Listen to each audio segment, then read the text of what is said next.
안녕하십니까. 이준헌 변호사입니다. 마약류 관리에 관한 법률 위반 혐의로 구속영장이 청구된 사안에서 기각 결정을 받아 안내해 드립니다.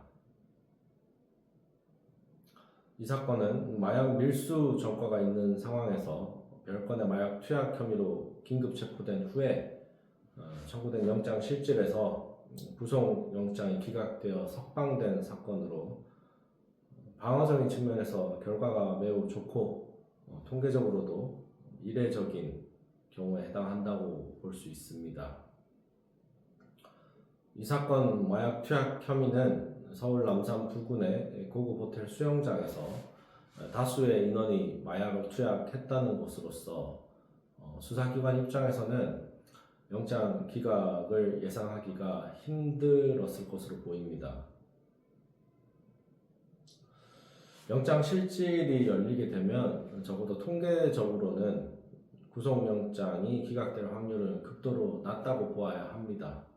따라서 구속영장이 발부된다고 보고 사건을 준비하는 것이 바람직합니다. 하지만 구속영장이 기각된 경우에는 수사 과정이나 향후 재판 과정에서도 아주 유리하게 흘러갈 가능성이 높기 때문에 영장 실질 자체에 매우 집중하여 준비를 할 필요는 있습니다.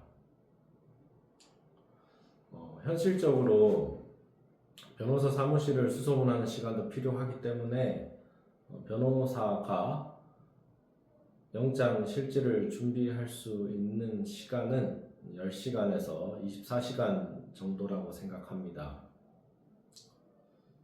이렇게 시간적으로 급한 것은 오히려 유리한 점일 수도 있습니다.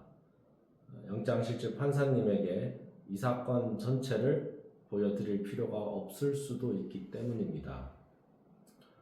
시간적인 한계상 사건 전체를 보여드릴 수도 없고 따라서 법원도 그것을 기대하지 않을 것으로 보입니다.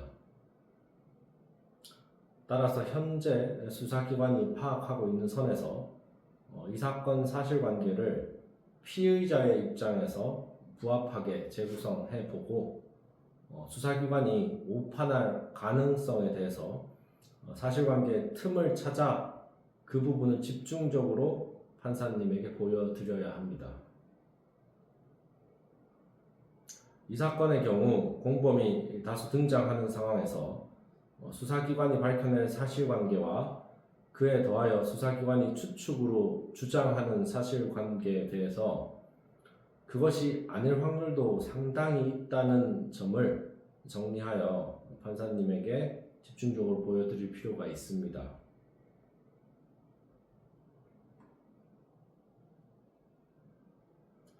그런 시간적인 한계상 사실관계와 변론 방향을 정할 때 구속영장 자체 요건인 증거인멸의 우려, 도주 우려, 피해자 보복 가능성, 수사 방해 가능성 등을 중심으로 사실관계를 정리하고 공범들의 상황과 전과 여부 등을 정리하여 영장 실질 심사를 준비하는 것이 시간적인 한계상 합리적이라고 생각합니다. 이 사건의 경우 판사님께서 구속영장 기각 결정을 내려주셨고 그 이유는 소명 부족이었다고 전달을 받았습니다.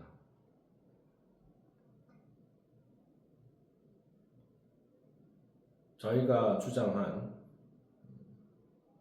사실관계 틈, 즉 수사기관이 주장하는 범죄 사실관계가 실제 맞지 않을 수도 있다는 점에 대해서 판사님이 어느 정도 공감해 주신 결과라고 생각합니다.